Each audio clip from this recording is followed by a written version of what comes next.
What's up, guys? Let's talk about Whisper of the Heart. So this is a 1995 Japanese anime film, which is a romantic drama directed by Yoshifumi Kondō and written by Hayao Miyazaki. It's based off Ao Hiragi's 1989 manga of the same name and was made from Studio Ghibli. This was also Ghibli's first film that was not directed by Hayao Miyazaki or Isao Takahata. Unfortunately, the director passed away in 1998, only 3 years later, as he was actually intended to be Hayao Miyazaki's successor. This was the only feature film he ever got to direct, but it definitely lives up to all the hard work he put in. It's about a young girl named Shizuku who's 14, she's going to junior high, she's an avid reader as well as a writer, and she often checks out a lot of books at the library. She begins to notice an interesting pattern as all the books she's checked out have also been read by someone named Seiji. So the early part of this film focuses on trying to figure out who that is, while also taking us on an interesting journey as she follows a cat to this train which leads to an antique shop that contains a statuette of a cat called the Baron. This of course inspired the spin-off sequel film The Cat Returns,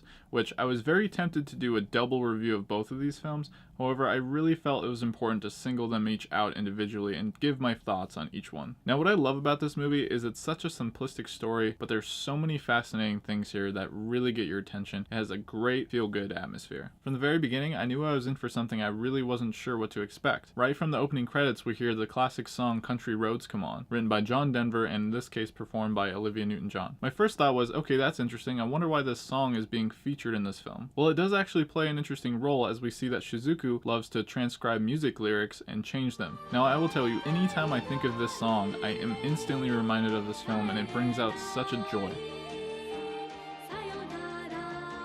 The key aspect of this film really deals with Shizuku, who's struggling to figure out her purpose in life. She isn't really confident in her writing, and she doesn't really know if she should pursue that as a career. As things develop and we eventually uncover who Seiji is and learn more about the Baron and that significance of the story, this film just takes such a great turn and really shines in its end result. It's inspiring, beautifully animated, and I simply can't wait to watch it again. I also can't wait to talk about The Cat Returns because I heavily enjoyed that film as well, but for almost completely different reasons. I definitely recommend checking this film out if you've never seen it, or giving it a rewatch if it's been a while. Whisper of the Heart finds strength in its feel-good story filled with nuggets of wisdom, inspiration for key life stages, and a surprising special rendition of a classic song. And that's why this film is a diligent pick. So guys, have you ever seen Whisper of the Heart? How does it compare to the rest of the Ghibli films for you? Is it one that you're looking forward to seeing in the future?